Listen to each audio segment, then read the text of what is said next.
বাবা অ্যাক্সিডেন্ট হয়েছে, অ্যাক্সিডেন্ট হইতে 4:30 ভোরে উনি উঠলো, উঠে এনে করলো কি আমার আজকে একটু সকালে যাওয়া লাগবো, তোমরা একটু আমাকে এগিয়ে দাও। ও হাত মুখ দেওয়া সাথে সাথে আমি নিয়ে সিএনজি তুলে দিয়েছি এলাকায় আমাদের রোডে তুলে দেওয়ার পর রোড চলে গেছে।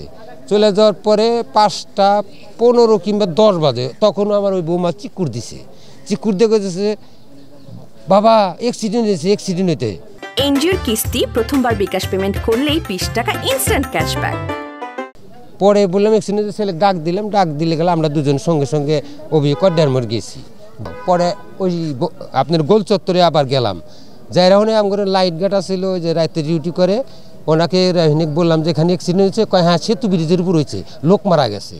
তো কইলাম যে যাওয়ার ব্যবস্থা না, কয় আপনারা হাইটে যাইতে পারবেন না, আমি গাড়ি তুলে দিই তাহলে আপনি ওখানে যাইতে পারবেন। পরে ওরা চলে গেলে, যাওয়ার পরই আবার ফোন দিয়ে ওই ওনাকে বলে দিল যে আমার ওই 2টো লোক ওই লাশের গাড়িতে তুলে নিয়ে আসবেন এখানে, ওর কিন্তু বাবা আছে এখানে, এই বোন তুই। তারপরে আমরা এখানে নিয়ে এসেছি ওই গাড়িতে, এই সদর হাসপাতালে নিয়ে এসেছি।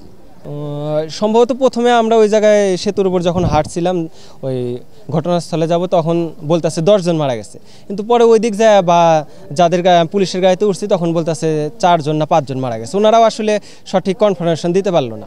তো পরে বললো যে ওই গাড়িতে সামনের গাড়িতে 2 জন আসছে আর এই গাড়িতে 1 জন তোমার দাদা, এই 3 জন টোটাল। আমার দাদা ওটা হলো আমার দাদা ছিল চন্দ্রশেখর, আর উনি হলো ইনসেপ্টাতে ময়মনসিংহে জব করতো। ঢাকা এক্সপ্রেস সকাল 5টায় ছাড়িয়া যমুনা সেতুর উপরে সড়ক দুর্ঘটনায় 3 জন মারা গেছে, যাত্রী একটা সুপারভাইজার হেল্পার, অর্থাৎ সুপারভাইজার হেল্পার হলো মালিক, আর হলো গাড়ির মালিক। এটা হলো জিবির গাড়ি, ঢাকা এক্সপ্রেসের মূল মালিক না, এটা হলো জিবির গাড়ি। আমরা এখন সদর হাসপাতালে মর্গে আছি, এখন আমরা এই লাশ নিয়ে যাওয়ার জন্য শ্রমিকের নেতৃবৃন্দ আসছে।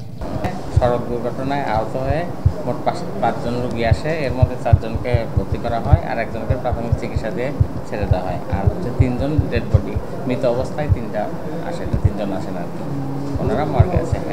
এর মধ্যে 3 জনের অবস্থা গুরুতর, আর হচ্ছে 2 জনকে রেফার করা হয়েছে পরবর্তীতে।